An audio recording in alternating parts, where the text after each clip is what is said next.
তিতাবৰৰ অসম নাগালেণ্ড সীমান্তৱৰ্তী অন্নপূৰ্ণা নামঘৰত শ্ৰীমদ ভাগৱত পাঠ আৰু ব্যাখ্যা অনুষ্ঠান। অগণন ভকত বৈষ্ণৱৰ উপস্থিতিত প্ৰাচুৰ্য প্ৰতিম বৰাৰ কীৰ্তন আৰু ব্যাখ্যাকাৰ জগত বনিয়াৰ শ্ৰুতিমধুৰ ব্যাখ্যাৰে দ্বিতীয় বৈকুণ্ঠলৈ পৰিণত তিতাবৰৰ নগাবাটৰ অন্নপূৰ্ণা গাঁও। তিতাবৰ মহকুমাৰ অসম নাগালেণ্ড সীমান্তৱৰ্তী নগাবাটৰ অন্নপূৰ্ণা নামঘৰত বুধবাৰে দিনজোৰা কাৰ্যসূচীৰে অনুষ্ঠিত হয় শ্ৰীমদ ভাগৱত পাঠ আৰু ব্যাখ্যা অনুষ্ঠান।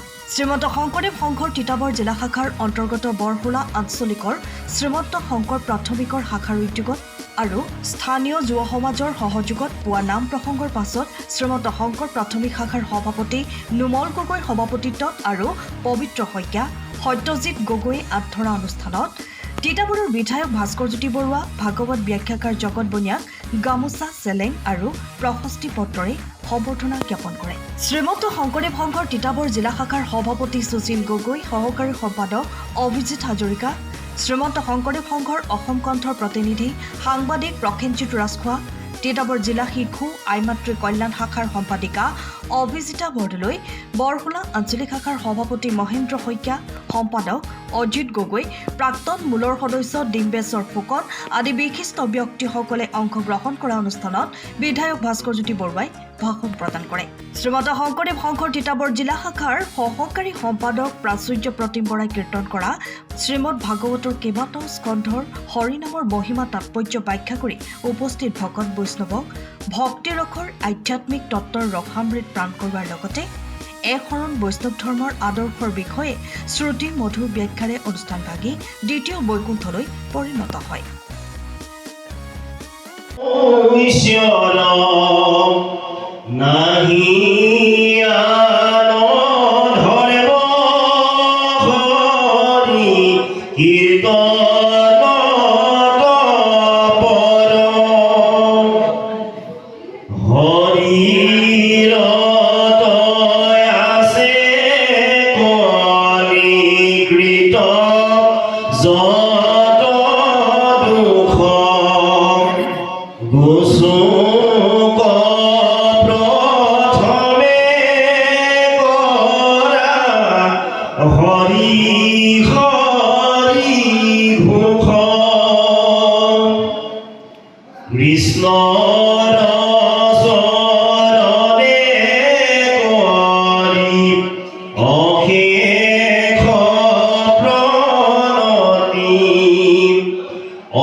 পুত্ৰে তাৰ খুঁজিবে আতি আবাদি তাহাৰ মাংসক তাকে খুৱাবই নহয় বৃদ্ধ পিতৃ মাতৃ গুৰু বন্ধুজন নুপুষে পিতৃ পুত্ৰক নিঃস্বাহ কাঢ়ন্তে জীৱন্তে থাকন্তে জানিবা সিটো মৃত কৈছে অৰ্থ পুৰুষ স্থাবত সৰ্ব জব জায়ান্ন বিন্দতে জব জায়ান বিন্দতে অখ প্ৰজায়তে তহি সৰ্ব ভবতি আমি কিয় বিয়া পাতিব লাগে বৈবাহিক সম্পৰ্কৰ জৰিয়তে অন্নপূৰ্ণা শ্ৰীমন্ত শংকৰদেৱ প্ৰাথমিকৰ প্ৰতি ঘৰ গৃহস্থী ঘৰত মাক বাপে কালৰ অতৰ্কিত গতিত আমাৰ মাজৰ পৰা গুচি যোৱাৰ পিছত সেই ঘৰত সেই বংশটো পুনৰ এৰি থৈ যাবৰ কাৰণে বিয়া পাতি ল'ৰা ছোৱালী জন্ম দিবৰ কাৰণে বিয়া পাতিব লাগে কি অৰ্থে বিবাহম পুত্ৰাৰ্থে বিবাহম কি কাৰণে বিয়া পাতিব লাগে পুত্ৰ কন্যা জন্ম দিবৰ কাৰণে বিয়া পাতিব লাগে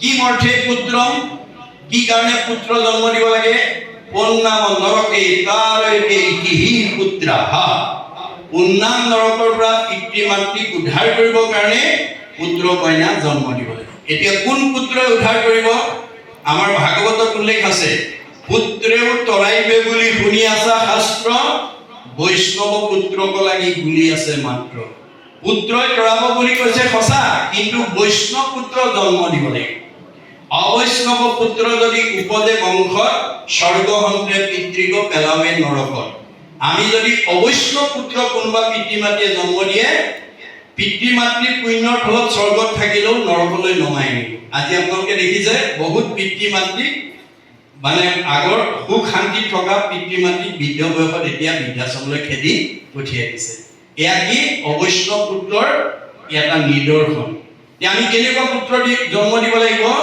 যাহাৰ বংশত হুৱে বৈষ্ণৱ এগুটি তাহাৰেকে পুৰুষ উদ্ধাৰে কোটি কোটি আমাৰ প্ৰহ্লাদৰ দৰে যদি আমাৰ বংশত এজন বৈষ্ণৱ পুত্ৰ জন্ম দিব পাৰো তেতিয়া কোটি কোটি পুৰুষ আমাৰ উদ্ধাৰ হ'ব আৰু যদি নোৱাৰো তেতিয়া আমাৰ পিতৃ মাতৃ অৱস্থা কি হ'ব বেদত কৈছে তাৱত ভ্ৰমন্তি সংসাৰে পিতৰ পিণ্ডত পৰা যাৱত কুলে ভক্তিযুক্ত শ্ৰুত ন এব প্ৰজায়তে আমাৰ বংশত যদি এজন বৈষ্ণৱ পুত্ৰ জন্ম দিব নোৱাৰো আমাৰ পিতৃ মাতৃয়ে এই জন্ম চক্ৰত অহা যোৱা কৰি থাকিব লাগিব পুনৰপি জনমম পুনৰপি মৰণম পুনৰপি জনমম পুনৰপি মৰণম মধ্যাকৰ্ষণৰ ভিতৰত ঘূৰি থাকিব লাগিব আমি বৈষ্ণৱ পুত্ৰ জন্ম দিবলৈ কি কৰিব লাগিব ভাগৱতত উল্লেখ কৰিছে বিশিষ্ট পুণ্যকে পায় বৈষ্ণৱ পুত্ৰ এতেকে ভজিব লাগে কৃষ্ণক মাত্ৰ কোনোবা দম্পতীয়ে যদি ভাল সন্তানৰ পিতৃ মাতৃ হ'ব খোজে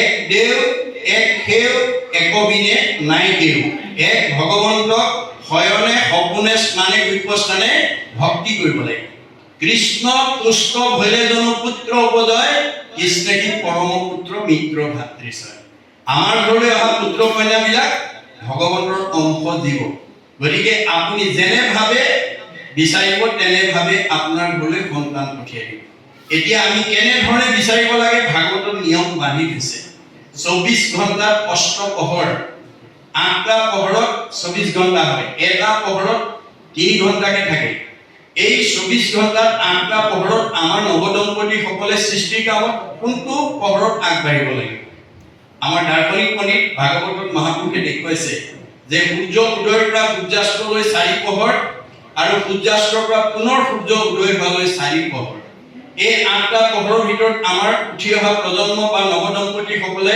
সৃষ্টি কাৰ্যত কোনটো পহৰত আগবাঢ়িব লাগিব যে সূৰ্য উদয়ৰ পৰা সূৰ্যাস্তলৈকে এই 4টা পহৰত অৰ্থাৎ দিবা সময়ত কোনো দম্পতি সৃষ্টি কাৰ্যত আগ নাবাঢ়ে বা বাঢ়িব নালাগে মনত ৰাখিব কেতিয়া আগবাঢ়িব লাগিব সূৰ্য অস্তৰ পৰা পুনৰ সূৰ্য উদয়লৈ তাৰে প্ৰথম দুটা পহৰ বাদ দিবৰ কাৰণে বিজ্ঞানে স্বীকাৰ কৰিছে কিয় আমি খোৱা অন্নটো ব্ৰহ্মলৈ ৰূপান্তৰ হ'বলৈ কমেও 6 ঘণ্টা সময় লাগে অৰ্থাৎ আমি খোৱা আহাৰটো প্ৰথমতে ৰসৰ পিছত তেজৰ পিছত মাংসৰ পৰা মেদৰ পিছত হাড়ৰ পিছত মৰ্যাৰ পিছত শুক্ৰ আৰু শুক্ৰৰ পৰা আমাৰ সতি সন্তান জন্ম হয় গতিকে ব্ৰহ্মৰ উৎস অন্ন অন্নৰ উৎস পুত্ৰৰ উৎস ব্ৰহ্ম ইটোৰ লগত সিটো নিবিড় সম্বন্ধ গতিকে আমি প্ৰথম দুটা পহৰ বাদ দি তৃতীয় আৰু চতুৰ্থ পহৰত আমি সৃষ্টি কাৰ্যত আগবাঢ়িব লাগিব। কেনেকৈ? আমাৰ বুঢ়াসকলে কয়, পুৰুষ প্ৰকৃতি ভবা একমতি, দেহে বিজীৱ হৰিত ভকতি। নৱদম্পতিয়ে দুয়োজনে আলোচনা কৰক, আপোনালোকৰ জীৱনৰ প্ৰথম সন্তানটো কি লাগে? ল'ৰা লাগিব নে ছোৱালী লাগিব? কেনেকুৱা গুণৰ ল'ৰা ছোৱালী লাগিব? সেই কথা আলোচনা কৰি যথা সময়ত দুয়োজনে নিবেদন কৰিব লাগিব। যদি দুয়োজন একমনা নহয়, তেতিয়া আমাৰ অৱস্থাও কাশ্যপ ঋষিৰ দৰে হ'ব। কাশ্যপ ঋষি দুজনী ভাৰ্যা, এগৰাকীৰ নাম দিতি, এগৰাকীৰ নাম অদিতি। অদিতিয়ে স্বামীৰ লগত মন মিলাই সময়মতে সৃষ্টি কাৰ্যত আগবাঢ়িছিল। সেইকাৰণে তেওঁৰ আটাইকেইটা ল'ৰা দেৱতা হ'ল। কিন্তু দিতি হিংসা কৰি আছিল। পত্নীৰ ল'ৰা হোৱা দেখি তেওঁ হিংসাত দগ্ধ হৈ গৈছিল আৰু অসময়ত গৈ স্বামীৰ ওচৰত পুত্ৰদান বিচাৰিছিল। উপাসনাৰ স্থানত গৈ পুত্ৰদান বিচাৰিছিল। তেতিয়া দূৰদৰ্শী সম্পন্ন ঋষি কাশ্যপে ভাৰ্যাক কৈছিল, হেৰা ভাৰ্যা, এইটো পুত্ৰদানৰ সময় নহয়, তুমি ধৈৰ্য ধৰা। কিন্তু নামানিলে। নমনাৰ কাৰণে উপায়ন্তৰ হৈ ভাৰ্যাৰ সন্তুষ্টিৰ কাৰণে পুত্ৰদান দিলে। কিন্তু কি হ'ল? হিৰণ্যাক্ষ আৰু হিৰণ্যকশিপু। মনত ৰাখিব কথাটো। আমাৰ দম্পতীসকলে যদি ভাগৱতৰ নিয়ম নাজানে, আপোনাৰ মোৰ ঘৰতো তেনেকুৱা আসুৰিক সন্তানেই জন্ম দিব, যিটো সন্তানে নিজৰ পিতৃ মাতৃক বিদ্ধ কৰি যেন পৰাই পাহা স্বামী হৃষিকেশ কৰিব তেনে। তেওঁ হৃদয়ত থাকি আমাক যেনেকৈ কৰাব আমি তেনেকৈ কৰিম। আমি মাত্ৰ নিমিত্তহে। গতিকে কৰ্মখিনি আমাক তেওঁ কৰাই আছে। এই কথা জানি শংকৰদেৱে প্ৰথম মংগলাচৰণ নামাকৰণৰ সৈতে দ্বিতীয় স্কন্ধৰ ভাগৱত সংকলন কৰিবলৈ গৈ এইকেইফাঁকি বাণীৰে আমাক সেই নীতি শিক্ষাটো দিছে। কি বুলি? জয় জয় কৃষ্ণ জান স্মৰণ মংগল, জাগ যোগাদিৰো হৰি নাম মহাফল। যে ভগৱন্তৰ গুণনাম স্মৰণ কৰিলে আমাৰ জীৱনলৈ মংগল নামি আহে। অমংগলৰ পৰাও আমি মংগলৰ সন্মুখীন হ'ব পাৰোঁ। সুমংগলেই অমংগল, জানা কৃষ্ণ বিনে, অমংগলেই সুমংগল, কৃষ্ণৰ কীৰ্তনে। কেতিয়াবা আমাৰ অমংগল হ'লেও আমাৰ জীৱনলৈ সুমংগল নামি আহিব যদি আমি কৃষ্ণৰ নাম ল'ব পাৰোঁ। আকৌ কেতিয়াবা সকলো ফালৰ পৰা সুমংগল হৈ থাকিলেও আমাৰ জীৱনলৈ অমংগল নামি আহিব যদি আমি কৃষ্ণৰ নামৰ পৰা আঁতৰি থাকোঁ। গতিকে আমি সৰ্বতো প্ৰকাৰৰ মংগল কামনা কৰিবৰ কাৰণে ভগৱন্তৰ নাম যাতে আমি সদায় স্মৰণ কৰিব পাৰোঁ, এই কথাটো আমাক দেখুৱাইছে। হেনয় পৰমানন্দ মাধৱক নিত, কুমৰীও নৰনিৰণ কৰে একচিত। যিজনৰ ভগৱন্তৰ নাম ল'লে আগৰ যুগত যাগ যজ্ঞ কৰি যিটো ফল পাইছিল, সেই ফলটো ভগৱন্তৰ নাম ল'লে কলিযুগৰ মানুহে সকলোখিনি ধ্যানে যজ্ঞে পূজাৰ কহিছে যেন ফল, হৰিৰ কীৰ্তনে তাক সাধয় সকল।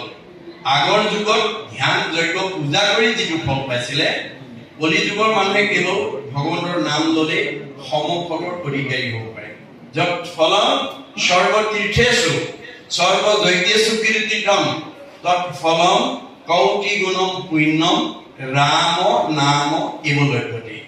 গতিকে আমি দিনটোত যদি এবাৰ ভগৱন্তৰ ৰাম নাম উচ্চাৰণ কৰিব পাৰোঁ, শতকোটি তীৰ্থ শতকোটি যজ্ঞ কৰাৰ ফল থাপতে আমি লাভ কৰিব পাৰোঁ। ইমান সহজ উপায় আমাক দিছে ঈশ্বৰৰ ভক্তি কৰিবৰ কাৰণে, আৰু ইমান এটা সাৰ্বজনীন শিক্ষা আমাক দিছে যে ইয়াত কোনেও কৰিব নোৱাৰাকৈ থাকিব নোৱাৰে, সকলোৱে কৰিব। ল'ৰা ছোৱালী ডেকা বুঢ়া সকলোৱে ঈশ্বৰৰ নাম ল'বৰ কাৰণে কোনো নীতিৰ নিবন্ধ কৰি দিয়া নাই।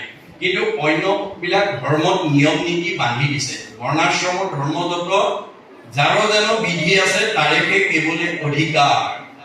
হৰি নাম কীৰ্তনত নাহিকে নিয়ম একো, এতেকেহে ধৰ্ম মাতে সাৰ। সকলো ধৰ্মৰ ভিতৰত সাৰ ধৰ্ম, ৰজা ধৰ্ম হৈছে নাম। মহাপুৰুষ শংকৰদেৱে দিছে বিশ্বৰ জীৱশ্ৰেষ্ঠ মানৱ কৰিবৰ কাৰণে। গতিকে আমি মাত্ৰ উপলব্ধি কৰিব লাগিব দেই। উপলব্ধিৰ মাজেদি আমি নিজক সংস্কাৰ কৰি নিব লাগিব। যাৰ উপলব্ধি নাই তাৰ জীৱনত কেতিয়াও সংস্কাৰ হ'ব নোৱাৰে। হেনয় পৰমানন্দ মাধৱক নিত, কুমৰীও নৰনিৰণ কৰে একচিত। আমি সদায় যাতে ভগৱন্তৰ নাম স্মৰণ কৰিব পৰাকৈ আমি নিজেও অভ্যাস কৰিব লাগিব আৰু ল'ৰা ছোৱালীকে ধৰি পৰিয়ালকো আমি এই নীতি শিক্ষাটো আমি দিব লাগিব।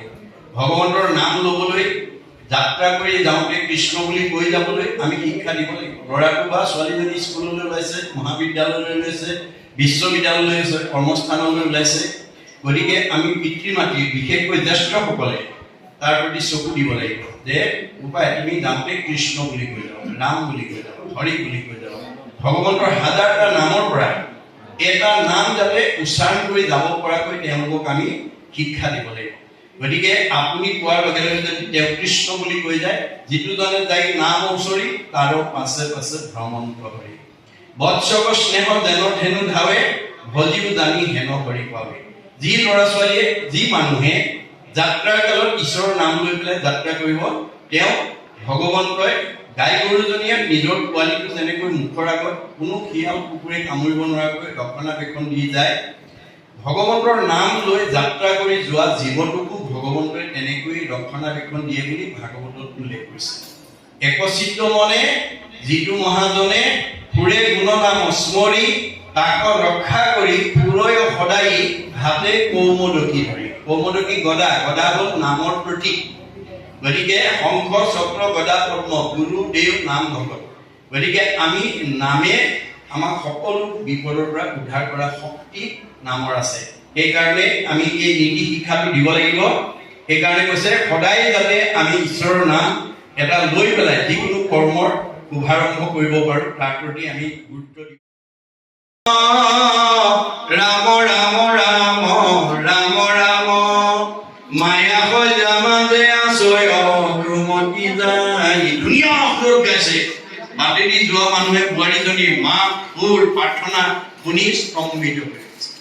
ইখন ঘৰত আকৌ এগৰাকীয়ে গাইছে, অমুক্তিটো স্পৃহাজিত সেই ভগত গণমুখ ৰসময় মাগহু ভকতি সমস্ত মস্ত কমনি নিজ ভকতৰ বৈশ্য অধুহেন দেৱ যদুপতি। ধুনীয়া সুৰত গাইছে, মানুহ স্তম্ভিত হৈছে। কিন্তু বোৱাৰী দুজনীয়ে নাজানে ব্ৰহ্মা আদি কৰি জীৱ জন্তু ৰাম ৰাম ৰাম ৰাম ৰাম মানেনো কি, কিন্তু সেই ভকত গণমুখ ৰসময় মাগহু ভকতি মানেনো কি।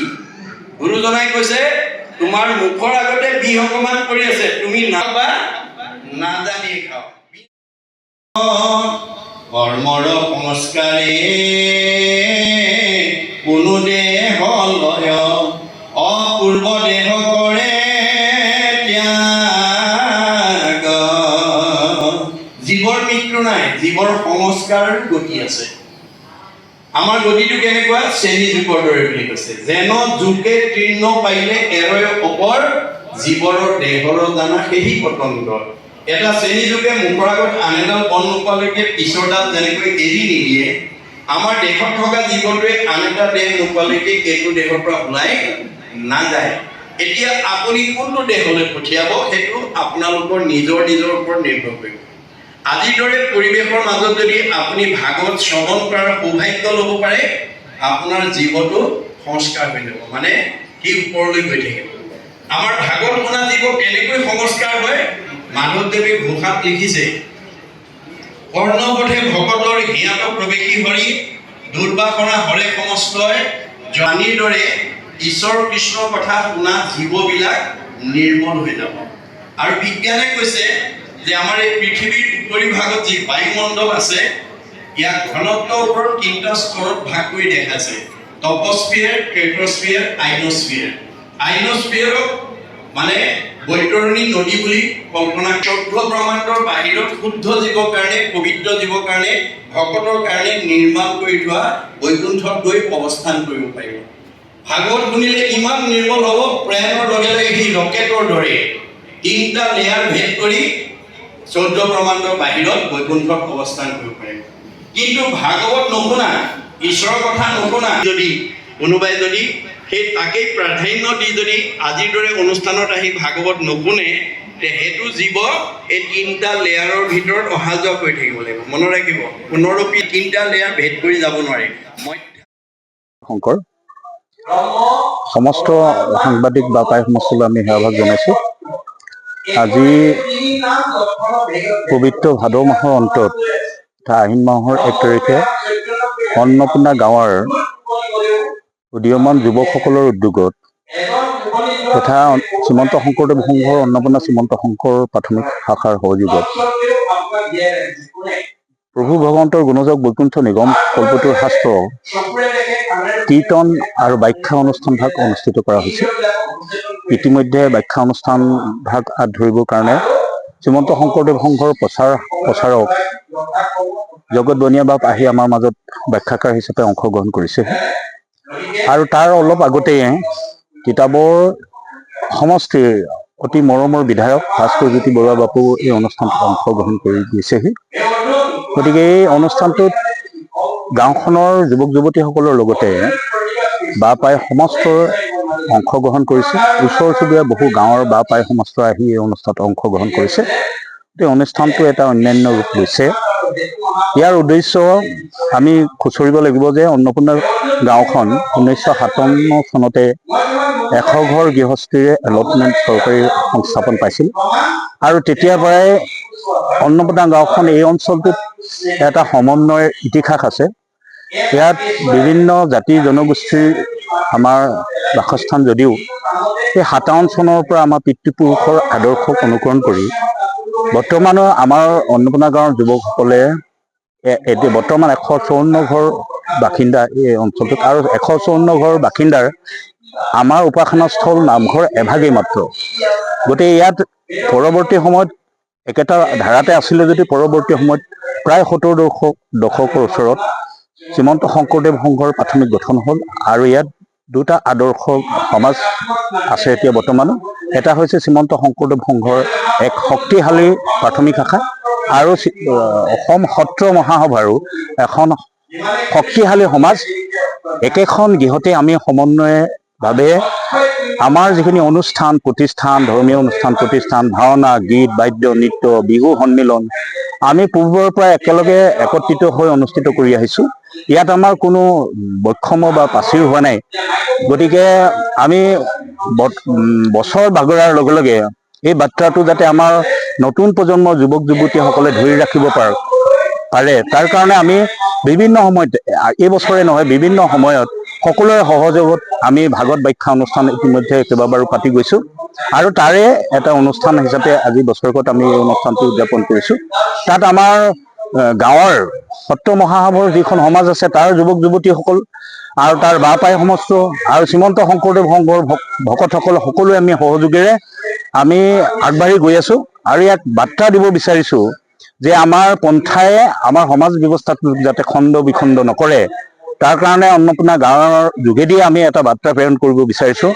আৰু শিক্ষিত যুৱক যুৱতীসকলেও ভাগৱত চৰ্চা কৰে। সত্ৰীয় মহাসভাৰ সমাজৰ আমাৰ যুৱকসকলে এতিয়া দৈনিক পাঠ কৰে। ভাগৱত মাহত ভাদ মাহটোত সম্পূৰ্ণ তেওঁলোকে পাঠ কৰিছে। আমাৰ সংঘৰ ভাইসকলেও পাঠ কৰিছে আৰু ইয়াত আমাৰ সমন্বয়, ইয়াত ভাগৱত পাঠত আমাৰ সংঘ অনাসংঘ বুলি নহয়, আমাৰ উভয় সমাজৰ যুৱকসকলে ভাগৱতত অংশগ্ৰহণ কৰিছে আৰু শান্তি মৈত্ৰীৰ এটা বাৰ্তা প্ৰেৰণ কৰিছে। গতিকে মই বিশেষকৈ এইখন সমাজতে মই জন্ম হৈছোঁ হৈ মই এতিয়া তিতাবৰ জিলা শাখা শ্ৰীমন্ত শংকৰদেৱ সংঘৰ সভাপতি পদত অধিষ্ঠিত হৈ আছোঁ। মই গাঁওখনক লৈ মই সমগ্ৰ জিলাখনত গৌৰৱ অনুভৱ কৰোঁ আৰু মই এইখিনি কথা কওঁ মই গাঁওখনলৈ যে আমি এখন সমাজ জীয়াই থাকিবলৈ হ'লে ধৰ্মীয় ৰীতি নীতিৰ ওপৰতে এখন সমাজ জীয়াই ৰাখিব নোৱাৰিব।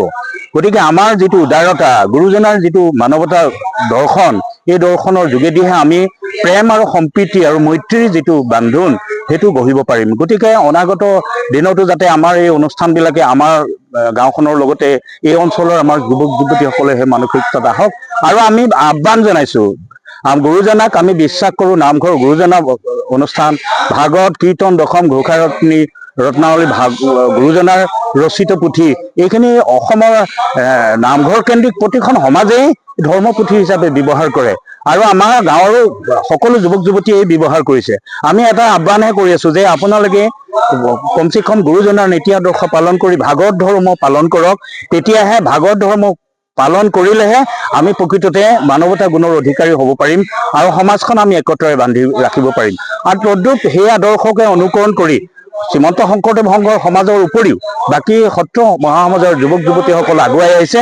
তেওঁলোকে ভাগৱত ধৰ্ম পালন কৰাৰ প্ৰতিশ্ৰুতি লৈছে আৰু ভাগৱতৰ নীতি নিৰ্দেশনা তেওঁলোকে পালন কৰিম বুলি ইতিমধ্যে বাৰম্বাৰ কেইবাবাৰ আলোচনা হৈছে, ভাগৱত ব্যাখ্যা হৈছে, এইবিলাকত তেওঁলোকে প্ৰতিপন্ন হৈছে। আৰু আমি দৃষ্টিগোচৰ হৈছে যে আমাৰ গাঁওখনত আগতেও কৰ্মকাণ্ডৰ কোনো ব্যৱস্থা ইমান কঠোৰতম নাছিল, কিন্তু বৰ্তমান যেতিয়া যুৱক যুৱতীসকলে ভাগৱত চৰ্চা কৰিবলৈ ল'লে তেতিয়াৰ পৰাই দেখিছোঁ আমাৰ গাঁওখনৰ পৰা কৰ্মকাণ্ডৰ যিটো ব্যৱস্থা, সেই ব্যৱস্থাৰ ওপৰত আমাৰ শিক্ষিত যুৱক যুৱতীসকলে ভাগৱত ধৰ্ম অধ্যয়ন কৰি ভাগৱত চৰ্চা কৰি যিখিনি জ্ঞান পাইছে সেই জ্ঞানখিনিক নিজকে প্ৰয়োগ কৰি সমাজখনক অনাগত দিনত গুৰুজনাই কল্পনা কৰা সেই সুদৃঢ় সমাজখন যাতে গঠন হয় তাৰ আশা আমি কৰিছোঁ।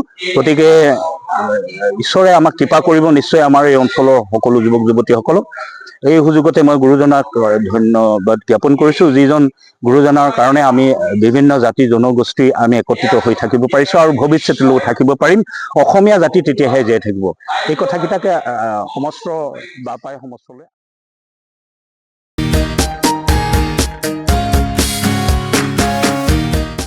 তিতাবৰৰ পৰা Prasenjit Rajkhowa report, time of Assam.